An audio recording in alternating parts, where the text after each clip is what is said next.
So good afternoon once more, and it's exactly 2 p.m. Thank you to everyone who has joined us to our Facebook community. If you are joining us, just drop a comment in the comment section. You can feel free to drop your questions, your contributions regarding the subject matter. Today we'll be discussing inclusive climate action, and we have an amazing guest with us who is very, very knowledgeable on the topic of discussion. So without further ado, I'll just go into describing who our guest is. Our guest is Mr. Olusola Babalola. He's the Executive Director for the Center for Environmental Sustainability and Development Awareness. He is a results-driven public policy analyst and development expert with more than 20 years of experience. That's amazing, over 20 years of experience. He has this experience in advancing governance, democracy, and inclusive development. He holds a master's in political science from the University of Ibadan, the great University of Ibadan, and brings deep expertise in environmental governance, climate change, policy advocacy, and stakeholder engagement. Now, as the executive director of CESDA, he champions the link between climate resilience and democratic accountability across Nigeria. His work includes co-developing policy briefs on electoral reform and inclusive basic education for children with disabilities, leading projects with international organizations and government agencies, and participating in over 50 election observation missions in Nigeria and abroad. He is also a skilled facilitator and designs participatory processes that convert dialogue into measurable action. So one more time, please, an inclusive clap for Mr. Olusola. So if you don't mind, Mr. Olusola, would you like to just say one or two words to our guest before we begin? Thank you very much, Elizabeth, for having me on your show. It's a privilege for me to join you in this very important conversation on climate action in Nigeria. Thank you so much. So just to give an overview, how we came about here. So this podcast is stemming from the 2025 GDS the Global Disability Summit. Now, the Global Disability Summit is like the largest disability convention that takes place around the world. Yes, we have other disability summits taking place, probably limited to Africa or some in Nigeria, but Global Disability Summit is the global convention where governments, let's see, organizations of persons with disabilities, different stakeholders gather in probably a selected country. Like last year, the Global Disability Summit took place in Berlin, and there commitments are usually made, commitments by those governments, these stakeholders that get to attend this convention. And then these commitments, most times we are required to ensure that they don't just remain as commitments, that we put them into action, that they are being implemented. So one of the steps that was taken by the Nigerian government to ensure that these commitments do not just remain shelf documents is that last year, organizations of persons with disabilities in Nigeria came together with the National Commission for Persons with Disabilities, and we developed an action plan. This action plan meant, yes, we are now moving beyond just commitment. We want to put a framework to ensure that these commitments are turned into action. And then this, the action plan stems on from 12 key thematic areas. One of those thematic areas is what we'll be discussing today, which centers on inclusive climate action. We've discussed about inclusive communication. We've discussed about inclusive education. We've discussed various topics, but today the spotlight will be shone on inclusive climate action, and Mr. Olusola is going to be helping us to do just that. So thank you once again. Without further ado, yes, I'll be proceeding to the amazing questions we have, which will help us to move beyond these commitments being shelf documents to putting them into real action. So I have one major question the first question I have, it centers on why disability inclusion matters in climate action. So, like we all know, Nigeria continues to experience the impacts of climate change through flooding. If I remember one example, I think there was one very large flooding in 2022 where we see places like Kogi State being flooded. Like we know Kogi has one of the largest water bodies in Nigeria, and there's this the desertification in the northwest. Like when you go to Sokoto, you go to Maiduguri, desertification is really taking its toll. And all of these flooding, desertification is bringing about food insecurity, displacement, and environmental degradation. So the major question to you, sir, is why should disability inclusion? Okay, before we even start, sir, can you just give us an overview of what climate action is or climate change is? Because a lot of people do not even understand what climate change is. Okay, thank you very much. I think, thank you very much. So we try as much as possible to be practical in our conversation. So what I mean by being practical is that we need to do a lot of illustration so that people can have a full grasp of what climate change is all about. So it's not like we're in a class whereby we want to define what climate change is all about. But let me start by saying that in Nigeria, climate change is not an abstract future threat. So it's something that we have been living, in it through flooding in Lokoja and Bayelsa states, just like you said, creeping in of desertification in the Sahel, state, as well as the issue of famine not yielding to food in places like Benue, as well as displaced communities, across the southeast, and as well as the middle belt.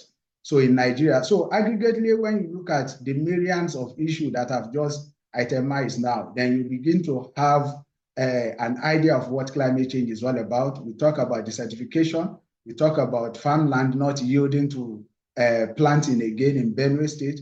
We talk about flooding, which has become perennial in places like Lokoja and Bayelsa State. And so many other, ecological problems that we are facing in Nigeria. And this is not peculiar to Nigeria alone. Like I used to tell people, climate change is a global phenomenon.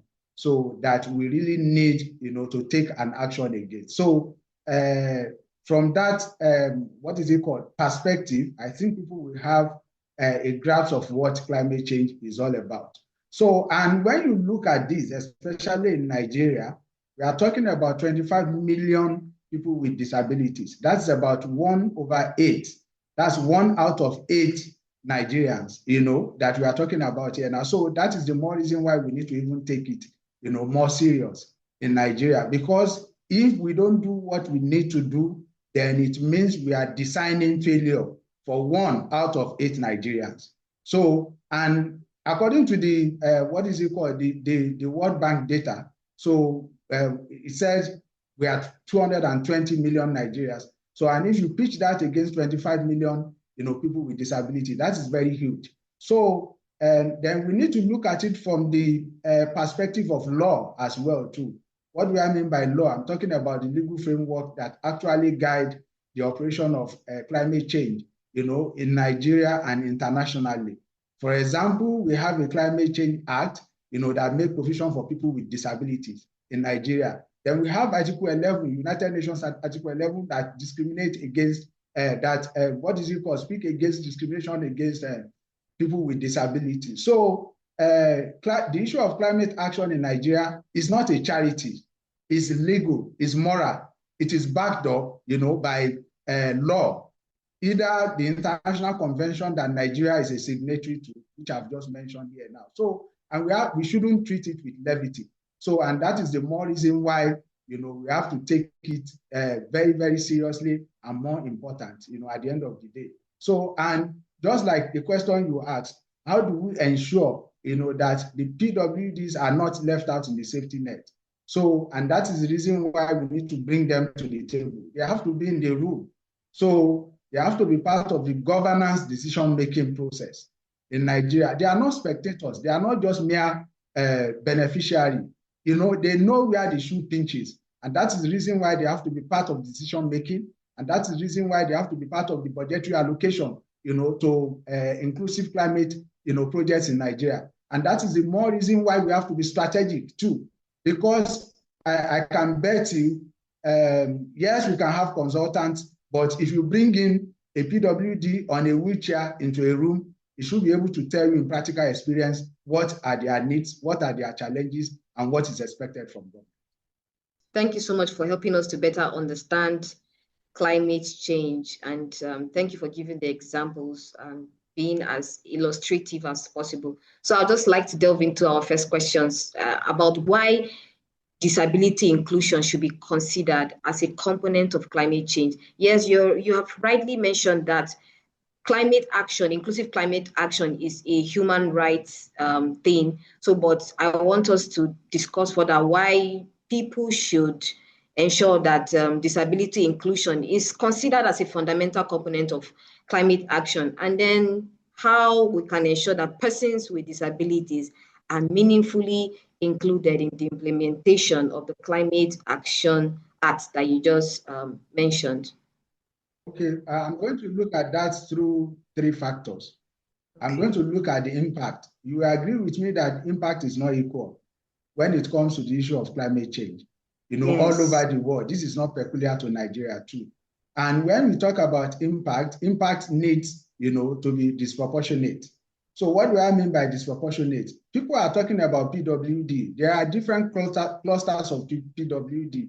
So we need to have the right data in place for us to be able to bring about solution. For example, we need to disaggregate our data by gender, we need to disaggregate by age, we need to disaggregate by disability. And when we have this, that is when we can begin to talk about tracking, our issue. And that is when we can even measure. And that is when we can know whether we are progressing or not. Then again, exclusion weakens solution. If there is going to be a solution to climate change in Nigeria, so we have to include everybody. And that is the reason why I said earlier that all of us, including the PWD, must be in the room. They must be part of decision making. The issue of climate change and PWD is not charity.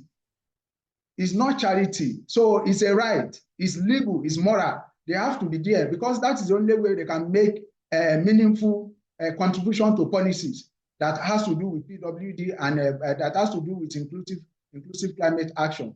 In Nigeria, if they are not there, there is little or nothing we can do, to that effect. And that is the reason why we talk about nothing about us without us. I love that slogan. So if you don't carry them along, then you can't do anything about them. So that is very, very important. Then again, like I said, inclusion weakens solution. So if they are not part of it, for example, in Sokoto, we have somebody on the wheelchair that actually developed a technology that can test the moisture of the soil. This is a PWD. And what actually brought about that one is because of implicity. Because this is my issue. I have to confront it, wholeheartedly. And at the end of the day, it came up, with assistive technology that can determine the moisture of soil. So if you leave out people like that, then what you are doing is you are losing out critical knowledge of adaptation and resilience as far as the issue of climate action is concerned in Nigeria. Thank you so much for your amazing contribution and how we can ensure inclusion and why it is important to have persons with disabilities included in climate action. I mean, speaking about nothing about us without us, I mean, that's a very, very strong point. And then you spoke about that the impact for persons with disabilities is not the same as the impact for persons without disabilities. And definitely for us to be able to ensure that we'll move beyond just speaking, persons with disabilities should be in the room, not just figuratively, because that's what most people do these days. They just put them in the room, but they don't allow them to even make the decisions. I have been to places where they just invite the persons with disabilities when they are done making the policy. Okay, we have this policy, but you did not include them from the start. So thank you so much for highlighting that they should be included right from the very beginning and be in the room when these discussions are taking place. Now, the second question is one that really, really touches me in many ways. When I was giving an introduction, I spoke about flooding, And you also highlighted some of those states like Kogi, Bayelsa, and you mentioned how it is like a yearly thing already. And that is very, very saddening. So the next question I want to ask is, why are the dangers? What are the dangers of excluding persons with disabilities from early warning systems? Because it looks like sometimes when you talk about persons with disability, people just are very quick to shove it off the table. But it looks to me like if they understood the implications for persons with disabilities, then their approach would be different. So let me just say, what are the dangers of excluding persons with disabilities from early warning systems and disaster preparedness? And what standards should government adopt to ensure that emergency shelters, evacuation systems, and climate resilient infrastructure are universally accessible? That's a very critical question that you have asked. In fact, I will say that that is the crux of what we are discussing here today. Yes. Because if we are talking about inclusive climate action, and the first thing that's supposed to come to mind is emergency. So I would say that emergency don't create exclusion, they expose it. And that is the more reason why we need, to actually plan well ahead of time. So we don't need to be retrofitting, in our actions. So because at the end of the day, it's going to expose a lot of things and we are going to spend more. But when we plan, whatever we do, it becomes cost effective. So part of the danger is that when you look at the kind of information they are, bringing out, well ahead of emergencies, some of those information are lopsided. They are not accessible. The information is just for the general public. And remember, we talked about disaggregation the other time. So we want to see a kind of information whereby the government agency, for example, NEMA or Ministry of Environment, came together working with telecommunication companies to bring out an inclusive, alert, to people. What do we mean by inclusive alert? We are talking about an alert, for example, a video message that has a sign language, not just a video that people are just looking at and they don't even understand what is, actually going on. Because, like I said, we have clusters of PWDs. We need to consider the deaf. We need to consider, the blind. We need to consider the physically challenged. There are so many of them which you cannot begin to list here now. And that is the reason why the information needs to be inclusive. It needs to be timely.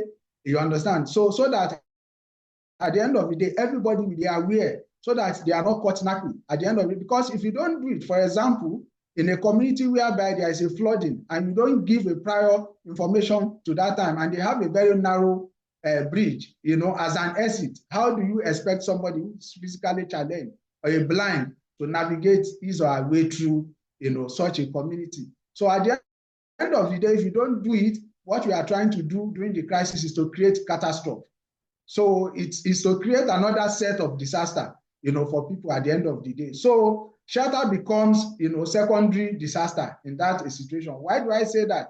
Because we did not factor what we called a globally accepted, infrastructure that's supposed to be in that shelter. For example, in a shelter, there must be a ramp, for PWDs to be able, to move around, to navigate their way in the shelter. There must be a signage so that people can actually know what is going on, so that they know where they are. At the end of the day, the infrastructure must be inclusive. For example, the toilet. People should be able to navigate their way into the toilet and come back into their toilet without problem. The place is supposed to be illuminated. It's supposed to be lightning so that people can actually see, what is going on there. So then recovery leaves people behind too. So that is where the issue of data is very, very important. For example, after the disaster, definitely there's going to be a recovery, period whereby maybe government wants to do cash transfer.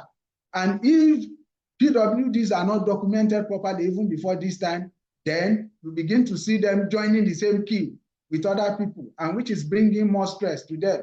Then you are expecting them to fill the same form with the people, and some of these forms are not brailled. For example, how did they read it? At the end of the day, they become the last set of people, that will be recovered, at the end of the day. So these are the dangers, that PWDs face during the emergency. Thank you so much for your amazing contribution. I mean, for opening our eyes to see the dangers and the standards that we need to put in to ensure that climate and resilient infrastructure are universally accessible. I think one of the things you said uh, that struck me the most, you are saying that you mentioned something about the shelters becoming secondary disasters. I mean, and that should be something very that we need to take seriously. And because what we have presently is people just feel like, we can always retrofit, but they don't even realize that retrofitting can be very, very expensive. Why don't we get this sorted from the very, very, very beginning? On one of our episodes of our podcast, Dr. Amina mentioned something about these how do we call it? These shelters. She mentioned that most of these shelters are temporary, and this is the reason why these ramps and all these accessible features are always lacking. Let me quickly add this to that. Yes, Let me yes. quickly add this to that. I think the global best standard is to make all public infrastructure inclusive. Accessible. Yes, This is not accessible. limited to emergency period or disaster period alone, because we need to start from there. So when you go to market, our market is supposed to be inclusive. We commissioned a survey about 4 or 5 years ago, and we go around the public markets in Abuja at the level of CESDA, and we found out that none of these public utilities are inclusive compliant at the end of the day. And that is the reason why organizations like Standard Organization needs to come in. That is where Current or Engineer Society of Nigeria really needs to come in. And this is where we need to develop, we need to enforce our policy. Yes, we have policy. There are policies that are stated that, but again, we need to have the political will to enforce those policies. So let's even start from our immediate community before we even talk about, disaster period or emergency period. So if people are going to hospital, there are so many public hospitals today. Most of the ramps that are there are retrofitting. It's just an afterthought. It wasn't part of the initial design, at the end of the day. So it makes it very difficult for people with disability to access. So I just want to quickly add this. So if we start from there, then we begin to graduate, then we begin to know that anything we want to do, we have to make them inclusive. Thank you so much. I think you hit the nail like on the right spot. Universally designed. This is it. If we design all buildings with this mindset, then we won't even be talking about retrofitting. Just like you mentioned the case of the hospital. Yes, and because people still have a long way to move. People think that by the time the hospital is aesthetically beautiful, has this beautiful feature, they don't know that it's a different, they don't even know that it's a different ball game for persons with disabilities. So our next question will be moving about ensuring climate justice for those that are most at risk, which here we're speaking about persons with disabilities. Yes, just like you mentioned earlier on, you mentioned something about climate change having different effects on different people. Yes, in this case, it does not affect the effect it has on persons with disabilities. It's usually more because of their disability. Now, you also mentioned something about the NEMA, that is the Ministry of Environment and NEMA, right, earlier. So I would like to find out if you can profile how the Ministry of Environment, NEMA and any other body that is saddled with that kind of responsibility, how can they ensure that climate justice initiatives specifically address the unique vulnerabilities of women, girls, and children with disabilities? Yes, just like we keep saying now, which is the truth, women with disabilities are, how do we even put it? They face double discrimination, they face double the pain, they face double the barriers, and even more. So how can these organizations, the NEMA, the Ministry of Environment, how can they address the unique vulnerabilities of women, girls, children with disabilities that are living in these climate vulnerable communities, for example, like the Kogi state you mentioned and the Bayelsa? Thank you very much. So climate justice means no one is invisible. So, and when we have that at the back of our mind, then we know the right thing to do. So one of the things we need to do is to first target them by design, not by accident. So we don't really need to wait when a disaster happens, before we do what is needful. So right from the onset, right from the design stage, we really need to do this. And how do we do this? We need to collect disaggregated data. That is very, very important. So we need to disaggregate our data by age. We need to disaggregate our data by disability. We need to disaggregate it by gender, by location, so that at the end of the day, we know what we are tracking and we know how we are going to measure them. Because if we don't have those available, there is little or nothing we can do in terms of progress, in terms of tracking, even in terms of measuring what is it called, some of these projects that we are talking about.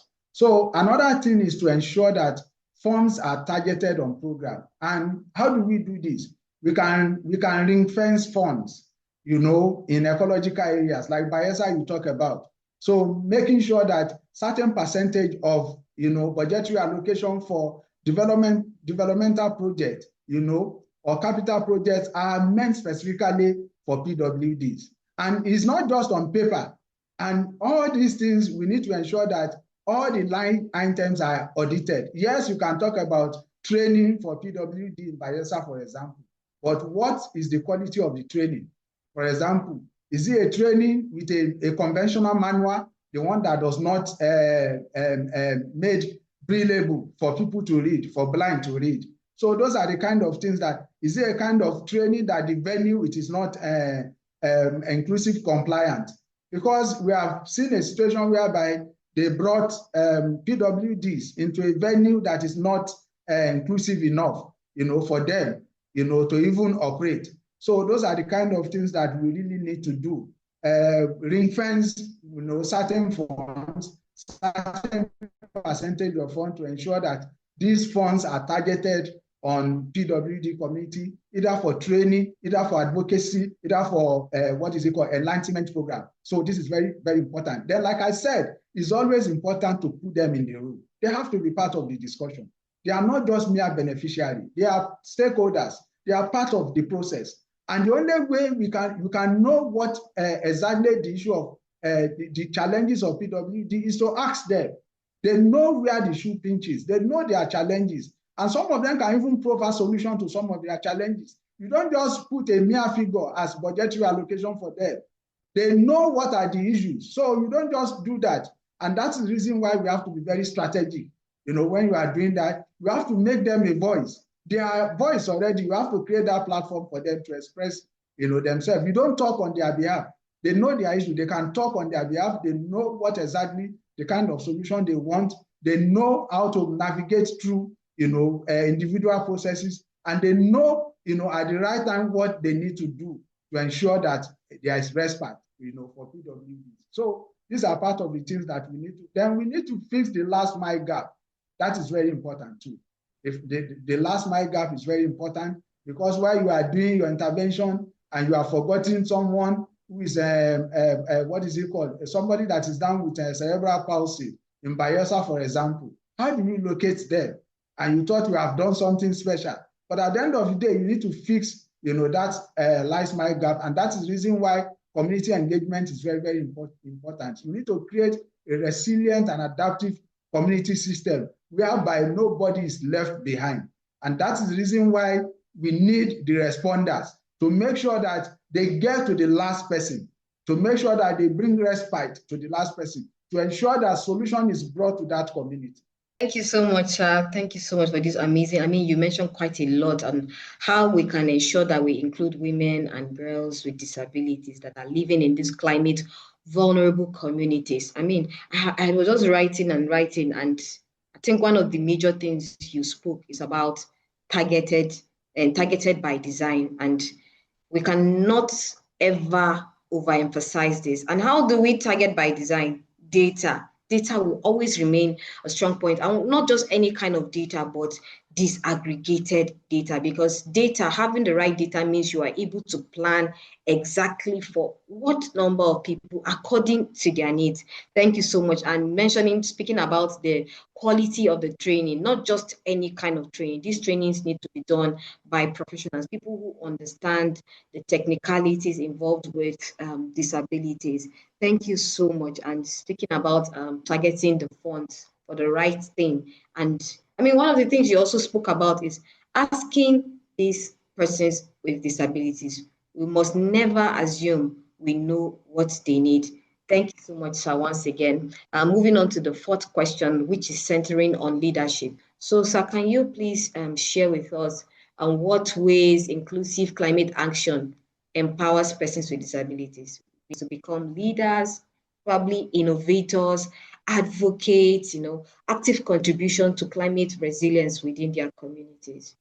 Ordinarily, climate actions empowers PWD as leaders. So we need to have this at the back of our mind. And that's why I try as much as possible to put a legal perspective into our discussion right from the beginning. There are acts, Disability Act of 2018. Then we have what is it called? The Climate Action Act of 2021.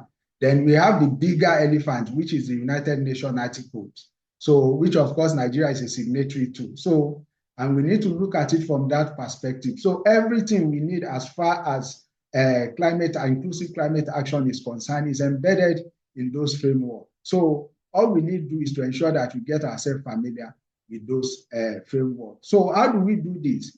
We need accessible decision-making space, for PWD. So it's not just about, just like you said, we have seen a situation whereby they are brought into the room, but there are no sign language interpreters. They are doing their discussion, but they didn't carry them along. So that is very, very poor. That is very, very unimaginable. How can you identify somebody as a stakeholder? You invited such a person to the meeting, and at the end of the day, you don't make the environment conducive enough for them. So there must be accessible decision making space. And how do we do this? At the level of NCCC, so National Council on Climate Change Action, there are different thematic areas. There are different technical working groups that PWDs have to be part of it. That's what the law states.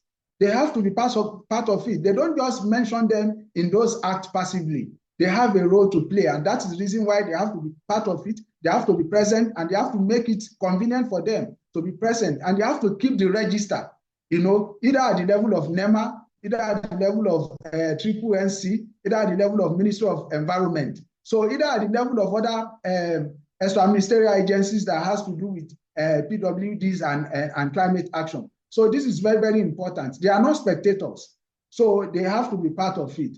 Another thing is that in terms of the budgetary allocation that I said the other time, this is very, very important. We are not just putting those allocations there. We have to put in the framework how we can audit. That is very, very important. We've seen whereby they have allocated money for climate action for PWD, but at the end of the day, they do what they call budget environment. They use it for something else entirely. So how do we audit to make sure that they are using that money specifically for what that money is targeted for?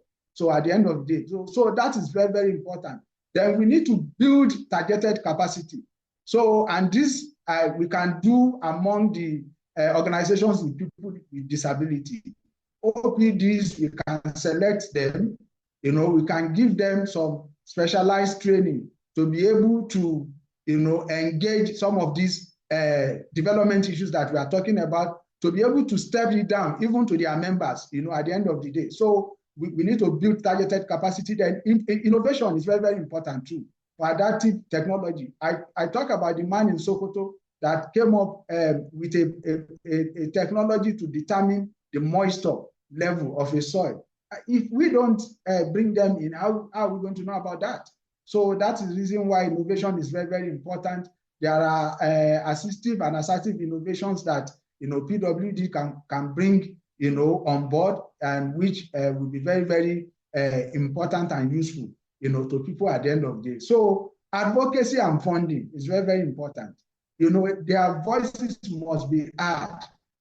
PWD voices must be heard. Where we need to amend our laws, we need to do that. And I will give you an example. They are taking the PWD issues, they are treating it with levity. But at the end of the day, I'm a testament to one, which has brought a lot of solution to our electoral process in Nigeria. For the first time in 2019, in 2023, we had an inclusive voter register. even though we are not there yet, but that is a plus for the government of the day. That is an innovation. So you can cluster the PWD people in a particular local government, in a particular ward, in a particular polling booth to say, okay, in this polling booth, we have maybe 4 blinds, we have maybe 3 deafs, and we can make adequate provision for them. So, and that is the reason why data is very, very important. In fact, I was expecting other MDAs to begin to look at the database of INEC now to see how they can make life meaningful for PWDs. So those data are not just there for decoration. It's not for mere decoration. They can exchange knowledge, they can exchange idea. Okay, fine. You guys, for example, if you want to implement any inclusive developmental project in a particular local government, if, for example, you engage INEC, INEC can release some data that will help to shape the kind of project that they want to do in that particular community. So it's very, very important. Then accessibility to early warning is very, very important too. We have talked about the fact that we don't just send message as if we are sending message to everybody. So the message must be inclusive, and it must, tick all the boxes as far as the global best practices is concerned.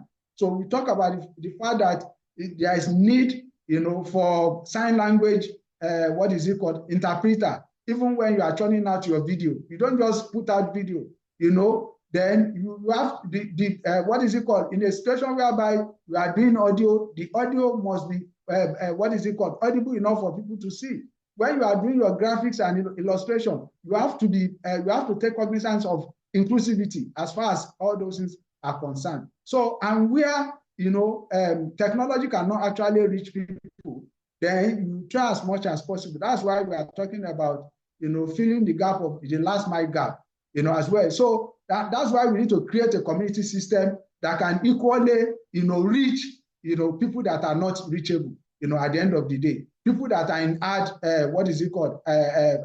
reach areas. So we don't just leave them behind at the end of the day. So the accessibility of early warning system is very, very important. Advocacy is very important. Funding of OPDs, like I said, is very important. Then in knowledge transfer, by necessity, PWD bring a lot of knowledge into the fore because they are conscious of their situation and they are always thinking above every other person. They are looking for, they are very conspicuous about solution. And so in terms of knowledge transfer, there is so many we can get, from them if we bring them into the safety net. I mean, this last what you spoke about, they're contributing, bringing in their knowledge. It's one of the most striking things for me because a lot of people think that disability means inability, and society needs to learn that that is not true. Persons with disabilities, as we get to realize, are one of the most intelligent people.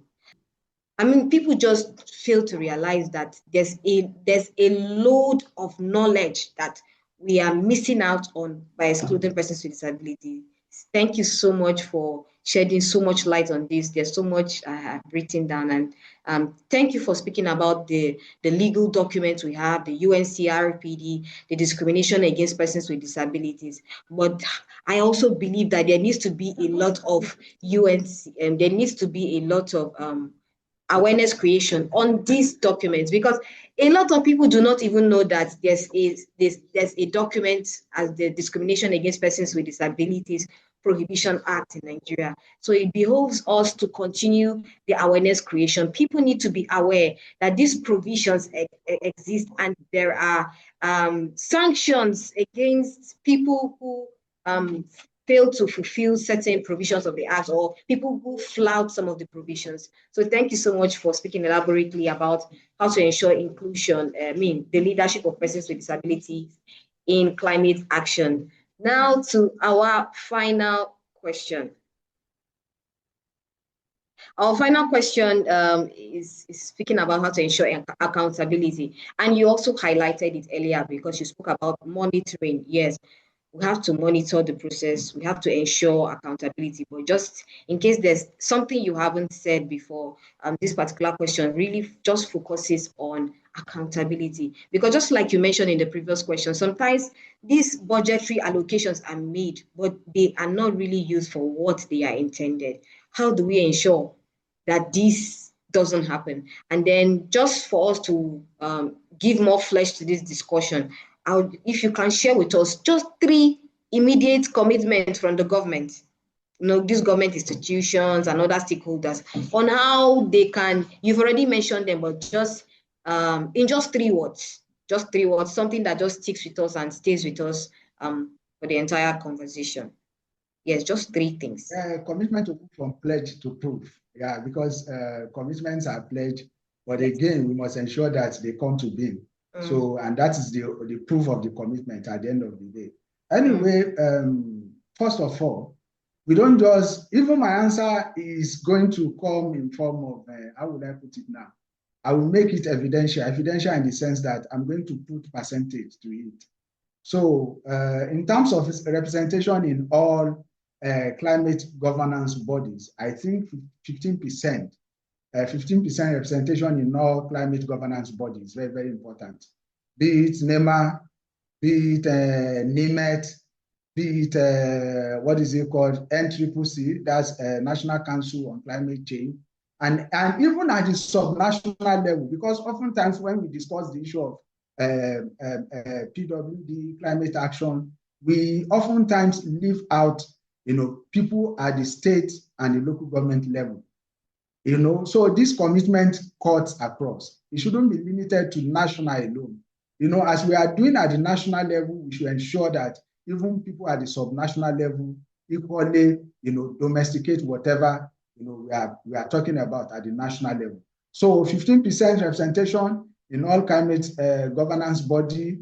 Then I talked about ring fencing the other time. That is very, very important, because one of the ways to get there, one of the ways to ensure inclusive climate action is to ring fence some of the finances that is meant, for development projects in Nigeria. So we know where shoe pinches, most. We know all those communities that are affected, ecologically. We know, and that is the reason why we need data. So why can't we just say, okay, certain percentage of money? For example, for me, I would say we should ring-fence about 10% of climate finance for disability inclusive adaptation. So 10% is not too much, to carry out what is it called, projects, inclusive project, to carry out inclusive capacity building, to carry out sensitization, just like you said, because we need people to be aware of the issue. It's not just about PWD, it's about the entire public. So because there's check and balances, because if you do X, Y, Z, definitely there are punishments, for that X, Y, Z. So 15% representation in all climate governance body, ring fencing 10% climate finance for disability, inclusive adaptation, then enforce universal design in all climate infrastructure. In fact, if we can achieve this by 2028, and that is the reason why I mentioned it earlier, it is very, very important. So as far as our infrastructure is concerned, we have to factor PWD. They are part of the community. We can't leave them out. We can't continue to do the retrofitting. In fact, I will tell you here categorically that for me, retrofitting is corruption. It's corruption, because we know there's going to be emergency. We know we have PWD. So why can't we just make adequate provision for them? We design an educational policy in Abuja here in Akwa Ibom. We call it MACE policy. What the MACE policy is talking about is inclusive education for all. We don't need to build a special school, for PWDs. They can They can co-study in the same environment. All you need is to make sure that the infrastructures, are in compliance with best global practices. So those are my commitments. First one is 15% representation across all the climate governance, bodies. And the second one is to ring fence funds that are allocated for development projects to ensure that the PWDs are adequately, taken care of, at the end of the day, for the training, for the enlightenment program, you understand, for advocacy. So that at the end of the day, we can give them a platform so that they can have voice, in our society. Then the last one has to do with infrastructure. So the design, must be climate, climate change compliant at the end of the day. So the design in all our infrastructure, public infrastructure, needs, to be to meet the best global, standard at the end of the day. And in all this, let me give Jara. So we need to have an overarching, monitoring principle. So all these ones that we are talking about now, how do we measure them at the end of the day? For example, when we are talking about 15% representation, we need to make sure that this 15%, nothing less than 15%, and all these MDA need to post it on their website, on their portal. And if they cannot do that, National Planning Commission, for example, can do that on behalf of other MDAs, that, okay, this is, then even the minutes of the meeting, because the minute of the meeting will reflect the kind of people that actually attend a meeting, at the end of the day. So that is very, very important too. So then that is the only way we can, what is it called? Measure progress. So we don't just say 15%. So how do we measure it at the end of the day? That is very, very important too. So in terms of enforcement of the universal design, so we should make it a duty. And that's why I talk about the current, the NSC. If you are bringing any plan for any building in Nigeria, if it is not PWD compliant, if it is not inclusive, don't approve it. Don't approve it. So that is very, very important, as well. So, and, these are the things that we need to do at the end of the day. And that's why I said the overarching monitoring is very, very important. And this is the only way we can achieve it. So my commitment has to do with representation. My commitment has to do with enforcement of universal design in all climate infrastructure. And this, if you can achieve it by year 2028, I'll be so happy. 2028 is just about 2 years away for us. We can achieve it. So if any subsequent building that we want to erect in Nigeria, as from now, if we ensure that it is what is it called, climate PWD inclusive, then we can move, towards achieving that particular feat at the end of it. Thank you so much for this amazing contributions. You mentioned quite a lot of points, even beyond the 3 major points that we requested for. Thank you so much. I think one of the things you mentioned in your explanations or your response was it's very actually funny. You said you believe that retrofitting is a ujuru, or how did you even put it? It's like corruption. Yes, it's corruption. It's corruption. It's corruption. PWDs are not alien. They are not alien. They are part of the society. So why are you leaving them out? Why are you making them an afterthought? Yes, that's the word. As far as I wrote it down here. I wrote afterthought. I mean, I don't think there's anybody that wants to be treated as a second option. And that is what retrofitting means for persons with disabilities. And we need to understand it. Retrofitting means second-class citizen. You didn't even factor me in for the very, very beginning. And that is what retrofitting means. And the way they are trying to, the fact that we're giving it a beautiful name, retrofitting, does not make it less humiliating or less discriminatory. Thank you so much for mentioning all of these amazing contributions, for speaking about the overranking monitoring principle. This is the way we can ensure that all of these are not they're not a shelf document, that we are translating commitment into real-time and concrete answers. Thank you so much for speaking about the percentage. You spoke about that 10% of climate, financing is not too much. It's not too much at all, because persons with disabilities are more than 15% of the population. We have about 35 million persons with disabilities. That is about 15 million. I mean, that is about 15%, based on the disaggregated data we have. We just released a data there. The irony of it is that if you don't do that, we are designing failure for 1 out of 8 Nigerians. Yes, 1 out of 8 Nigerians. And that's huge. That's huge. Very, very huge. I mean, just like my boss will always argue. He said, he always say that 35 million persons with disabilities, let's say half are adults, half of that figure. Let's just even say 10 million. I don't think there's any election we've done in Nigeria that we're able to get 10 million voters. That is a very, very huge number, and we cannot continue to treat persons with disabilities as an afterthought. It's a total insult, it is discriminatory, and it does not respect the human rights of persons with disabilities. Do you have any final words in 1 minute that you'd like to share? Anyway, what I will say is that we should continue to push the frontier. Yes. So we shouldn't rest on our horse. So that push is very, very important, because if we fail to organize, we are going to agonize at the end of the day. So we continue saying it, we continue singing it, we continue acting it, and at the end of the day, we will get there. Thank you.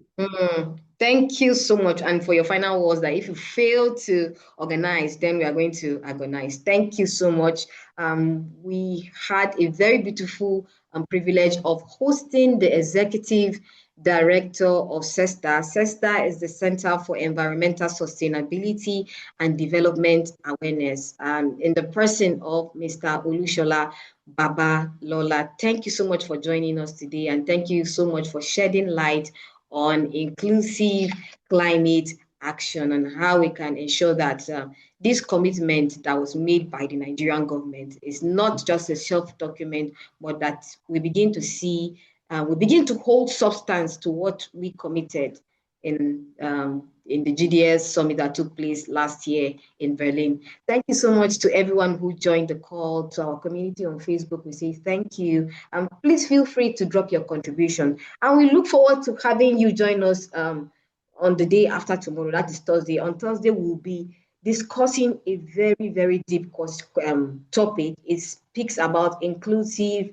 employment, and we know that inclusive employment is a very, very, very serious topic. We look forward to having you join us on Thursday, which is the 25th of June 2026, same time from 2 to 3 p.m. Thank you so much. Do have an amazing day. Thank you so much, sir, for joining us once more. Bye-bye. Thank you for having me on the show.